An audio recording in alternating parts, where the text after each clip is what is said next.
Par ailleurs, frères et sœurs, nous vous faisons connaître la grâce que Dieu a accordée aux églises de la Macédoine, au milieu même de la grande épreuve de leur souffrance.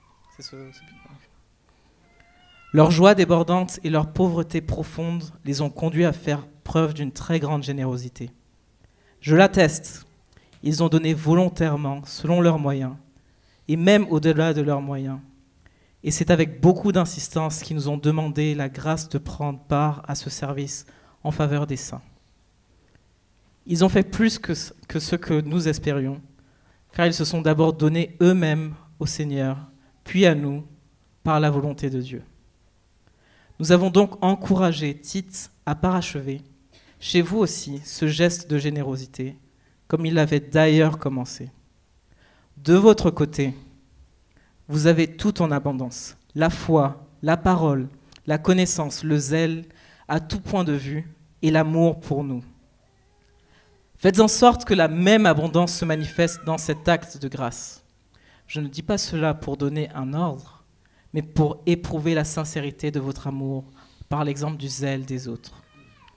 En effet, vous connaissez la grâce de notre Seigneur Jésus-Christ.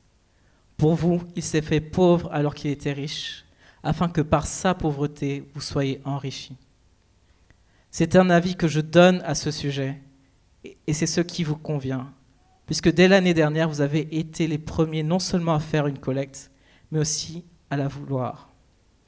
Menez-la donc maintenant à bien afin que sa réalisation corresponde en fonction de vos moyens, à l'empressement que vous avez mis à la vouloir. Quand la bonne volonté existe, on est bien accueilli en fonction de ce que l'on a et non de ce que l'on n'a pas. En effet, il ne s'agit pas de tout exposer à la détresse pour en soulager d'autres, mais de suivre un principe d'égalité. Dans les circonstances actuelles, votre abondance pourvoira à leurs besoins, afin que leur abondance aussi pourvoie à vos besoins. C'est ainsi qu'il y aura égalité, conformément à ce qui est écrit. Celui qui avait ramassé beaucoup n'avait rien de trop, et celui qui avait ramassé peu ne manquait de rien. Que Dieu soit remercié. Non, c'est bon. Ah, okay. Jusqu'ici, la parole de Dieu écrite. Que Dieu soit remercié quand même. Alors, merci beaucoup, Erwan. Alors, comme vous savez, nous sommes dans la 3e semaine de notre série sur la vie de l'Église, et la dernière au moins pour l'instant. Et comme j'ai dit, la toute première semaine où on était là, un nombre de circonstances dans notre Église cette année nous a poussé à prendre quelques semaines pour parler de certaines choses. Et une de ces circonstances, comme vous le savez, c'est la situation qui va fâcher tout le monde ce matin, la situation financière de l'Église et notre implication dans cette situation. Notre loyer a augmenté au mois de septembre de l'année dernière et nos dons actuellement ne suffisent pas pour couvrir les frais additionnels. Comme vous savez, comme j'ai dit tout à l'heure, nous sommes légalement une association et tout ce qu'on fait est possible par des dons de nos membres et dans une beaucoup moindre, plus petite partie par d'autres chrétiens qui se lèvent pour nous soutenir.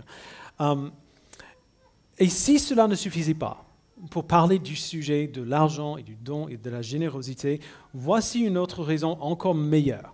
Okay? Déjà, c'est suffisant. Il faut qu'on en parle à cause de la situation, mais il y a une bien meilleure raison que ça, c'est que la Bible en parle. Beaucoup. La Bible en parle très souvent. Presque la moitié de toutes les paraboles de Jésus, par exemple, sont centrées sur ce sujet.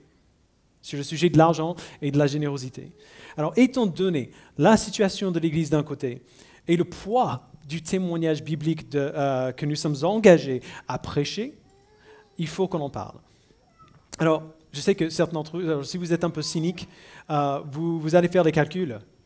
L'Église est en difficulté, plus nous avons besoin des gens qui donnent plus Jésus en parle beaucoup, égale Jason se sert de la parole de Dieu pour nous culpabiliser afin qu'on donne plus.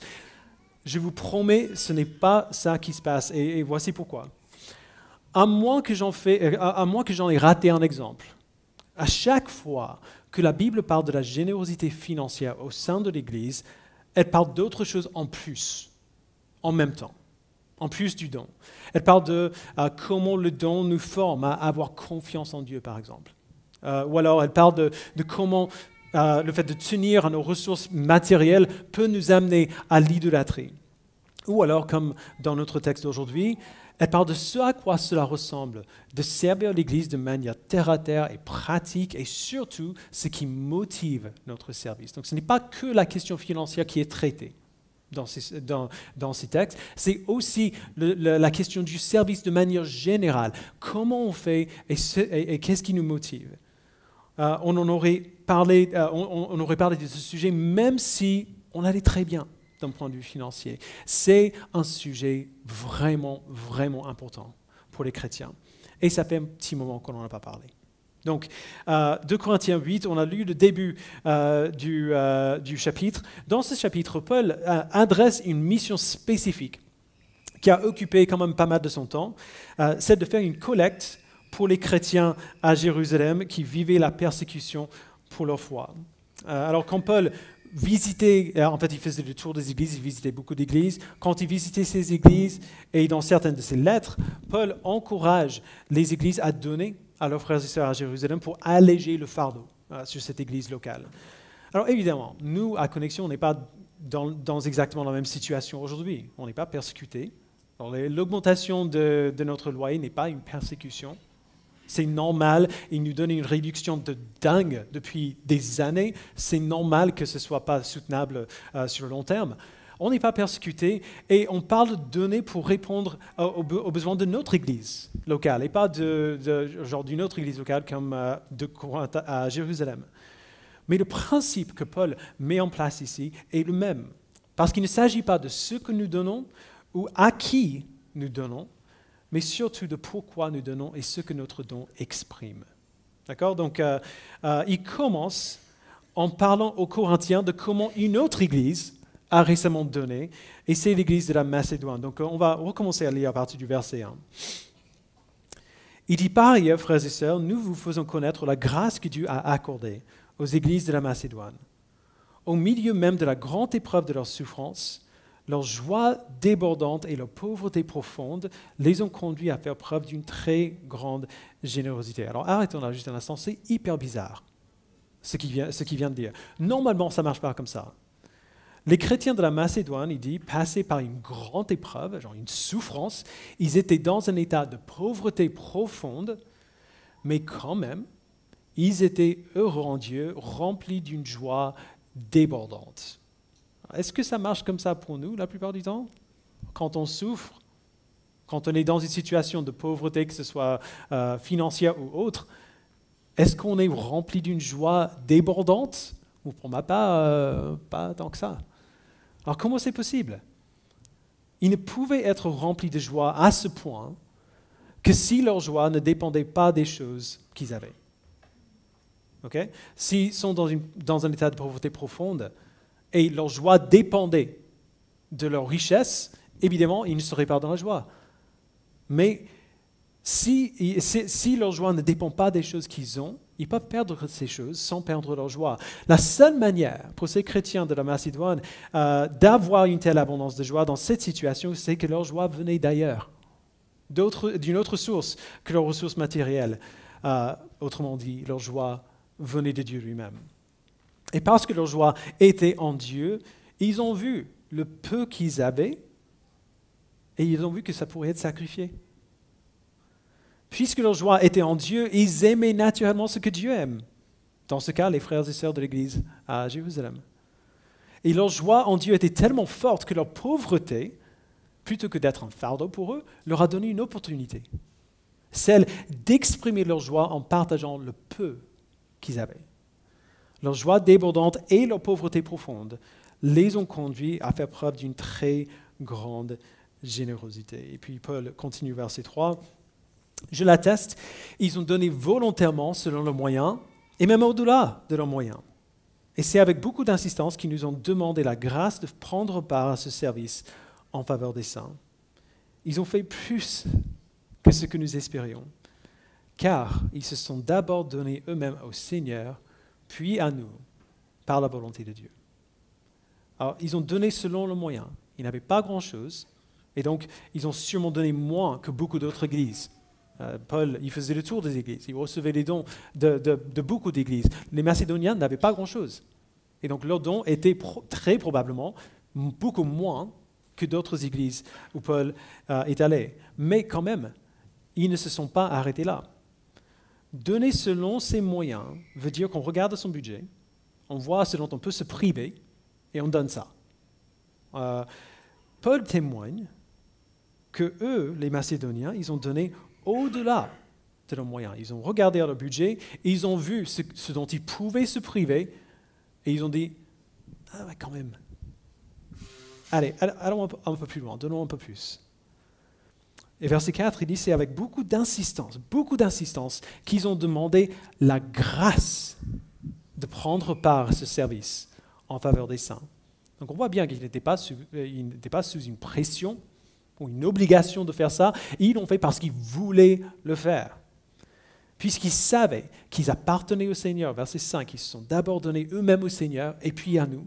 Puisqu'ils savaient qu'ils appartenaient au Seigneur, ils considéraient que toute leur possession terrestre, aussi humble soit-elle, ne leur appartenait pas non plus, mais appartenait plutôt au Seigneur.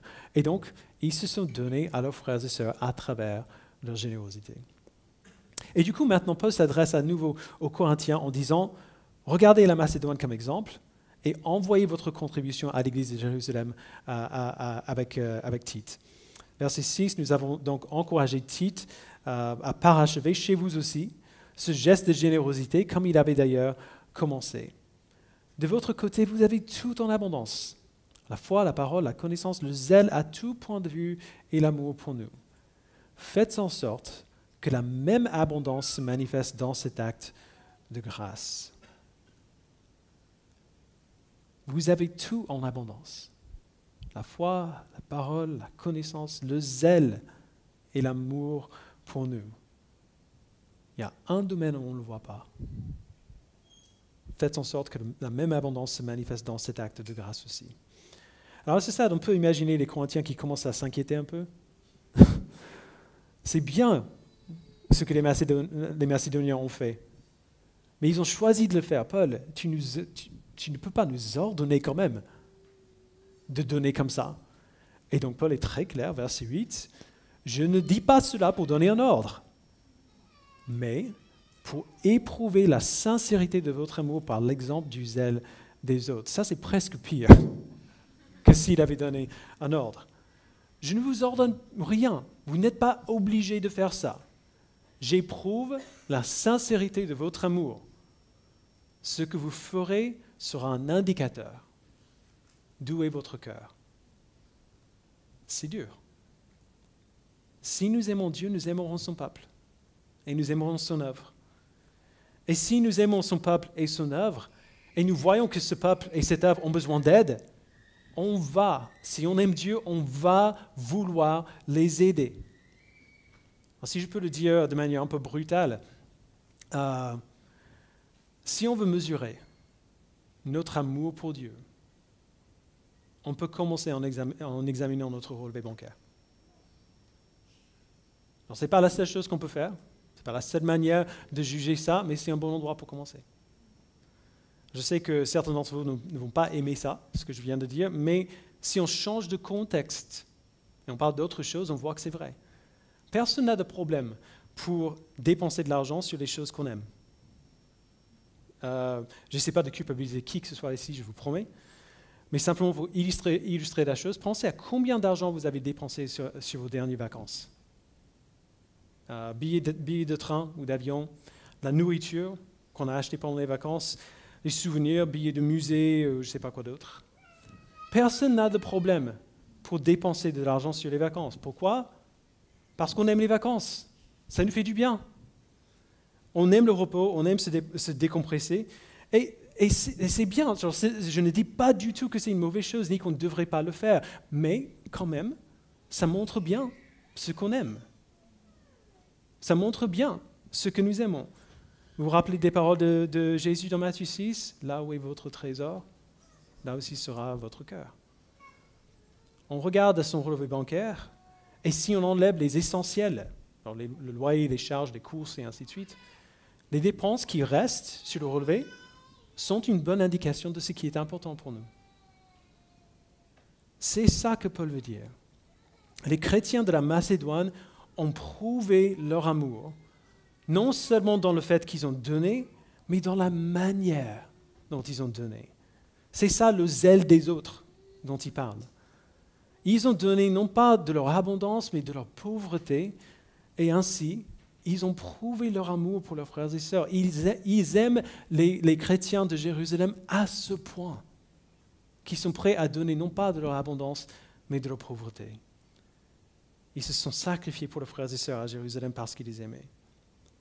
Alors maintenant, Paul dit aux chrétiens de Corinthe, tout comme les Macédoniens ont prouvé leur amour, prouvez le vôtre, Corinthiens. Je ne dis pas cela pour donner un ordre, mais pour éprouver la sincérité de votre amour par l'exemple du zèle des autres. Si vous voulez que votre amour soit mis à l'épreuve et qu'il soit manifesté comme vrai, profond, réel, comme on souhaite, suivez l'exemple de vos frères et sœurs dans la Macédoine. Alors honnêtement, à ce stade, Paul aurait pu arrêter d'écrire. Cet argument de montrer ce qu'on aime par le sacrifice de ce qu'on a est déjà assez persuasif, mais ce n'est pas le seul ou même le meilleur argument qu'il a. 2 Corinthiens 8, 1 à 15 est presque comme une porte sur une charnière. Les versets 1 à 8 d'un côté, les versets 10 à 15 de l'autre. Le verset 9, c'est la charnière sur laquelle la porte s'ouvre. C'est le fondement de tout ce qui vient avant et la raison pour tout ce qui vient après. Donc, verset 9, on va passer un peu de temps ici. En effet, vous connaissez la grâce de notre Seigneur Jésus-Christ. Pour vous, il s'est fait pauvre, alors qu'il était riche, afin que par sa pauvreté, vous soyez enrichis. Nous connaissons tellement bien l'idée que Dieu a tant aimé le monde qu'il a donné son Fils unique, qu'on peut devenir assez insensible à combien ce que Christ a fait est incroyable. Au tout début de son évangile, l'apôtre Jean écrit, donc Jean, tout premier verset de l'évangile de Jean, au commencement, la parole existait déjà. La parole était avec Dieu et la parole était Dieu. Au verset 17, un peu plus tard, Jean explique clairement que cette parole dont il parle, c'est Jésus-Christ. Il ne laisse aucun doute que Jésus est un homme. C'est un homme physique qui marche, qui parle, qui mange, qui se fatigue, qui a faim, qui a soif, et ainsi de suite. Mais il veut que ce soit clair dès le départ que Jésus n'est pas seulement un homme. Cet homme était au commencement. Une référence très claire au premier verset de la Torah, de la Bible, qui dit « Au commencement, Dieu créa le ciel et la terre ». Alors, ce n'est pas un effet de style littéraire de la part de Jean. Il n'essaie pas de faire ce qu'on fait parfois, d'employer un peu de langage biblique pour créer une réponse émotionnelle, parce qu'on est attaché à ça. Il dit que lorsque Moïse a écrit cette phrase dans Genèse 1:1, il parlait de Jésus. Au commencement, la parole existait déjà. La parole était avec Dieu et la parole était Dieu. Il explicite encore plus le verset 3 quand il dit « Tout a été fait par elle », donc la parole, Jésus, et rien de ce qui a été fait n'a été fait sans elle. Donc cet homme Jésus, dont il va écrire pendant le reste de son évangile, cet homme Jésus était en fait l'agent de la création. Cet homme est Dieu lui-même. Quand Dieu dit que la lumière soit, c'est Jésus fait que la lumière soit. Alors pourquoi est-ce que c'est important? C'est important parce que l'idée de Dieu qui prend une forme humaine était scandaleuse. Si vous avez lu l'Ancien Testament, vous savez que la présence de Dieu est terrifiante. À chaque fois que quelqu'un passe dans la présence de Dieu, ou même voit un ange, qui n'est pas Dieu, mais qui se rapproche un petit peu plus d'un point de vue spirituel, les gens sont terrifiés. Lorsque Ésaïe, le prophète Ésaïe, voit sa vision de Dieu, la seule chose qu'il peut faire, c'est proclamer « Malheur à moi ». Je suis perdu, je suis un homme aux lèvres impures, j'habite au milieu d'un peuple aux lèvres impures, et mes yeux ont vu le roi, l'Éternel, le maître de l'univers. Ésaïe 6:5, il est terrifié. Jean commence son évangile en disant que cet homme Jésus, un homme qui venait d'une petite ville de rien du tout, était en fait Dieu lui-même. Et la conclusion logique de ses lecteurs, c'est que Dieu ne devrait pas être un homme. Cette proclamation que Dieu lui-même, le créateur de toutes choses, a pris une nature humaine était pour les Juifs du blasphème. C'était la pire chose qu'on pourrait dire.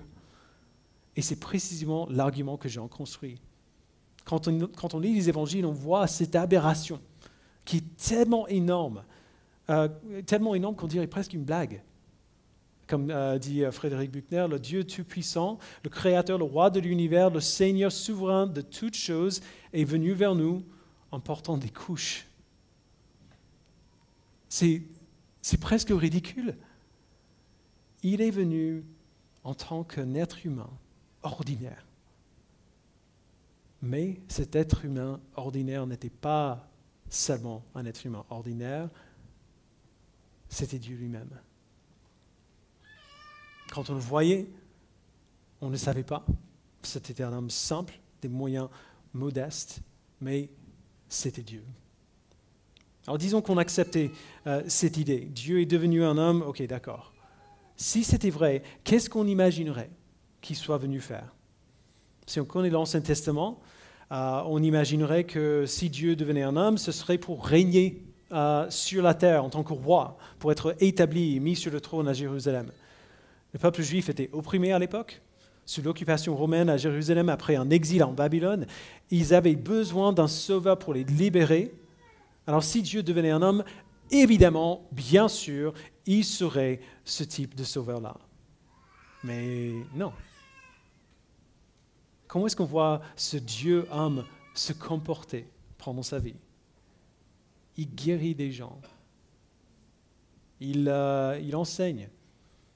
Il sert, il s'approche des gens auxquels les chefs religieux ne regarderaient même pas.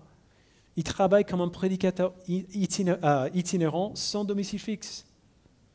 Il donne à César ce qui est à César. Il ne résiste pas aux reproches, ou à la persécution, ou à l'arrestation, ou même à la crucifixion. Bien qu'il soit capable de détruire toutes les légions de l'armée romaine par un seul mot, il permet aux gens que lui-même a créés de le crucifier. Ce que Paul essaie de dire aux Corinthiens, c'est que Dieu ne s'attend pas à ce que nous fassions quelque chose qu'il n'a pas déjà fait lui-même. Quand Dieu nous dit de donner, il ne s'attend pas à ce qu'on fasse quelque chose que lui-même n'a pas déjà fait. Jésus-Christ, bien qu'il soit riche, il s'est fait pauvre. Il avait la gloire d'être auprès du Père, il avait la gloire d'être Dieu lui-même, égal avec le Père, mais comme Paul le dit dans Philippiens 2, il n'a pas regardé son égalité avec Dieu comme un butin à préserver, mais il s'est dépouillé lui-même en prenant la forme d'un serviteur. Et pourquoi est-ce qu'il a fait? Regardez au verset 9 encore. Il a fait pour vous. Pour que par sa pauvreté, nous soyons enrichis. Il nous a servi en se dépouillant de toutes les richesses de la gloire qu'il avait auprès du Père. Il a vécu une vie humaine douloureuse et pauvre dans un corps humain, un corps comme le nôtre, dans lequel il a transpiré, saigné, dans lequel il est devenu fatigué, dans lequel il a été battu et crucifié sur une colline pour des crimes qu'il n'avait pas commis. Et il n'a pas seulement souffert la souffrance physique ou la mort, il a souffert aussi une vie sans péché. Ce n'est pas du tout négligeable. Personne ne peut imaginer ce que ça a été pour lui, de vivre toute une vie sans jamais pécher. Pourquoi est-ce que nous, on cède à la tentation? Parce que c'est douloureux d'y résister. C'est vraiment difficile. Alors imaginez à quel point pour lui, c'était douloureux de résister à toute tentation jusqu'au bout. Nous, on arrive tous à un moment où on craque, à un point où on n'en peut plus. En tout cas, c'est l'impression qu'on a. Lui, il a résisté jusqu'au bout, à chaque fois, sans jamais pécher. On voit dans Hébreux 4. Il a vécu cette vie parfaite pour nous. Il a subi la mort d'un pécheur pour nous. Il a pris sur lui-même nos vies de péché et a été puni pour ses péchés. Et il nous a donné sa perfection morale afin que nous recevions la récompense pour sa sainteté. C'est une richesse impossible à imaginer que nous avons reçue. Nous sommes récompensés pour les efforts de quelqu'un d'autre.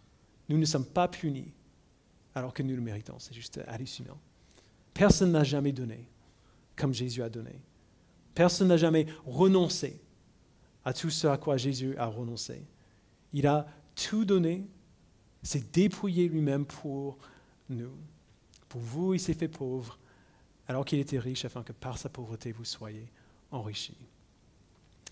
C'est ce que les Macédoniens avaient compris. C'est pour cela que leur joie était en lui, et non pas dans les choses qu'ils avaient. Jésus avait donné l'impossible pour eux. Alors pourquoi eux, ils voudraient tenir à tout prix à leur pauvre petite possession matérielle? Par rapport à ce qu'on a en lui, c'est rien. Ils avaient compris le poids de ce que Christ avait fait pour eux. Alors, ils ont vu leur participation au soutien des saints comme un service réjouissant, comme une grâce de participer au moins un peu à ce même type de générosité. S'ils pouvaient même, à une échelle minuscule, ressembler à Christ dans la manière dont ils prenaient soin de leurs frères et sœurs, mais quelle joie, quelle grâce de le faire.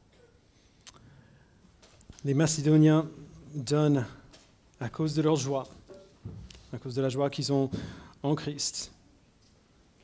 Ils donnent à cause, parce qu'ils voient que leur pauvreté est une opportunité pour eux de montrer ce qui leur est vraiment important.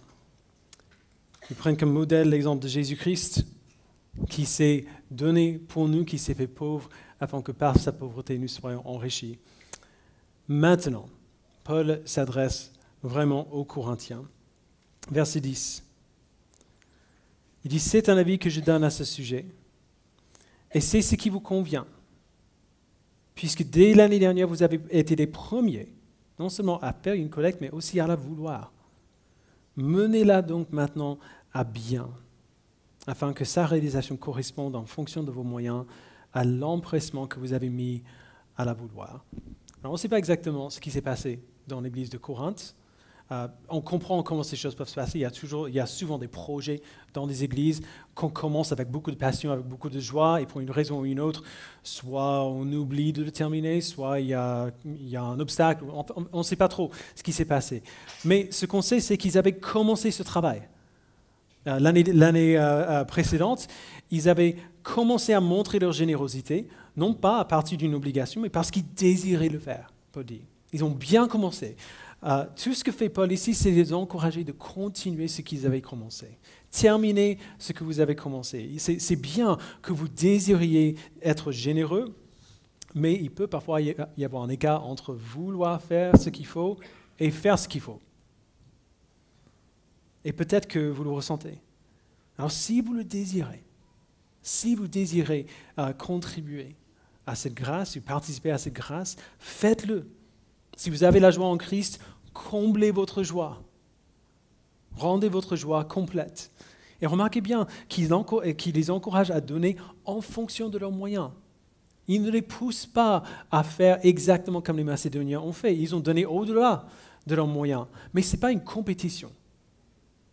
Ce n'est pas une compétition. Si vous ne pouvez pas donner plus, alors ne faites pas. Soyez sages quand même à ce sujet. Il dit au verset 12, quand la bonne volonté existe, on est bien accueilli en fonction de ce qu'on a, et non de ce que l'on n'a pas. Personne ne vous en voudra de ne pas donner ce que vous n'avez pas. Ça n'a pas de sens. Si je ne l'ai pas, je n'ai pas. Peut-être que vous désirez faire plus, mais vous êtes simplement incapable de le faire. Ce n'est pas grave. Faites ce que vous pouvez. Mais en même temps, si vous pouvez le faire, alors faites-le. Faites-le. Imitez votre Sauveur en donnant généreusement, parce qu'un jour, vous dépendrez peut-être de la générosité de vos frères et sœurs. C'est ce qu'il dit au verset 13. En effet, il ne s'agit pas de vous exposer à la détresse pour en soulager d'autres, mais de suivre un principe d'égalité. Dans les circonstances actuelles, votre abondance pourvoit à leurs besoins, afin que leur abondance aussi pourvoie à vos besoins. C'est ainsi qu'il y aura égalité. Conformément à ce qui est écrit, celui qui avait ramassé beaucoup n'avait rien de trop, Et celui qui avait ramassé peu ne manquait de rien. La fin, c'est une citation d'Exode 16. On voit le partage de la manne dans le désert, où chacun prenait ce dont il avait besoin et pas plus pour qu'il y en a assez pour tout le monde. C'est ainsi que l'Église chrétienne devrait fonctionner. C'est ainsi que nous avons fonctionné. Genre, nous voulons participer à la mission ailleurs. Nous voulons participer à l'œuvre de l'Évangile à l'extérieur de notre Église, en partie parce que nous avons bénéficié de la générosité d'autres églises qui nous ont soutenus et qui nous soutiennent encore aujourd'hui. Et à l'intérieur de l'Église, c'est la même chose. Ceux qui sont sauvés par grâce savent qu'ils sont sauvés par grâce. Ils savent que Jésus a tout donné pour les sauver et désirent donner ce qu'ils ont pour servir leur Sauveur et les autres. Ceux qui ont beaucoup ne considèrent pas leur richesse comme ayant de la valeur en elle-même, mais plutôt comme une opportunité de glorifier Dieu en répondant aux besoins du peuple de Dieu.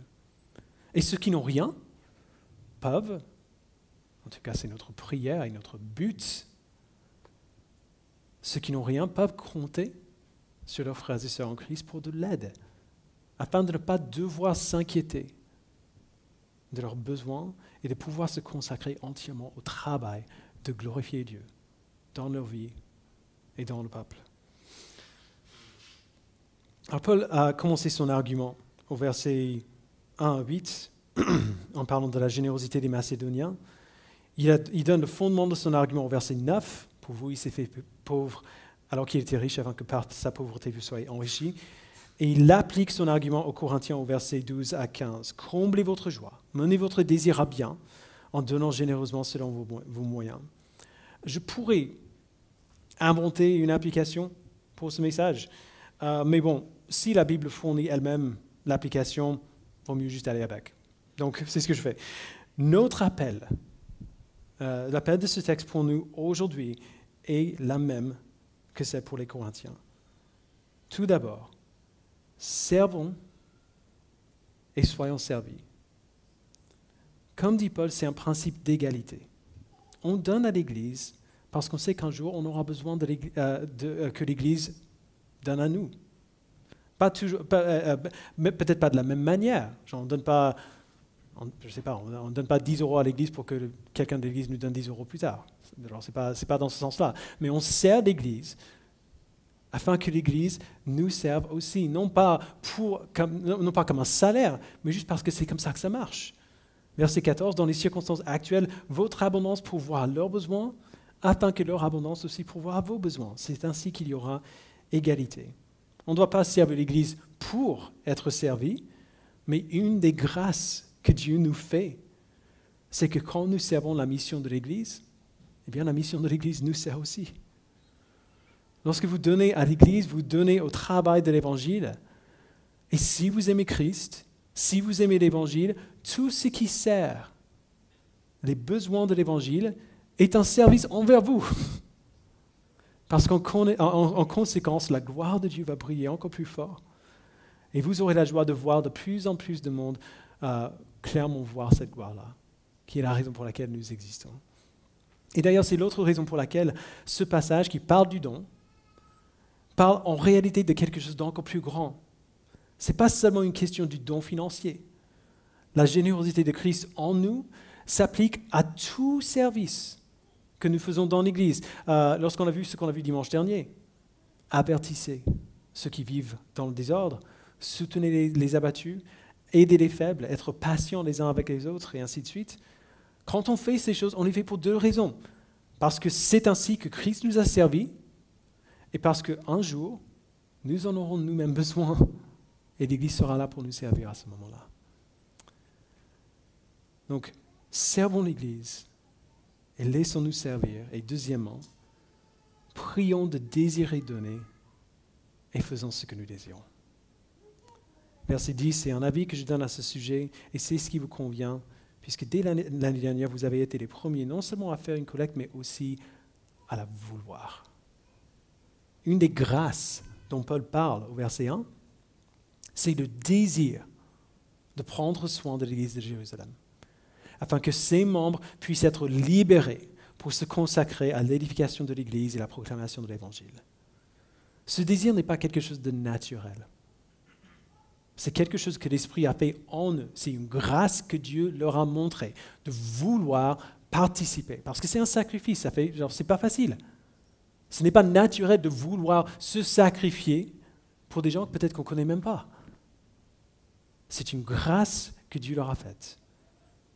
Alors, la générosité dont il parle ici n'est pas une générosité qui est née de la culpabilité ou de la pression. Quand un enfant supplie à ses parents, mais papa, s'il te plaît, je peux jouer encore 10 minutes. Juste 10 minutes, s'il te plaît, papa. Quand mes enfants font ça, ils ne demandent pas à cause d'une obligation morale qu'ils ressentent de continuer de jouer. Ils ne demandent pas s'ils peuvent continuer de jouer parce qu'ils se sentent obligés, moralement ou par Dieu, de le faire. Ils veulent jouer parce que c'est une joie de jouer. Ils aiment ça. Et donc, ils demandent de le faire. C'est ce qui se passe ici. Ce serait facile, honnêtement, ce serait facile de vous culpabiliser pour vous faire donner. Mais la générosité dont Paul parle sort d'un désir de le faire. Menez-la donc maintenant à bien, afin que sa réalisation corresponde, en fonction de vos moyens, à l'empressement que vous avez mis à la vouloir. Si vous voulez jouer, si c'est un plaisir de jouer, alors complétez votre joie et jouez. Normalement, on n'aurait pas besoin de nous dire ça. Personne n'a besoin de nous dire de faire ce qu'on a envie de faire. Alors on a envie de faire, donc on fait. Avec l'argent, ce n'est pas si simple quand même.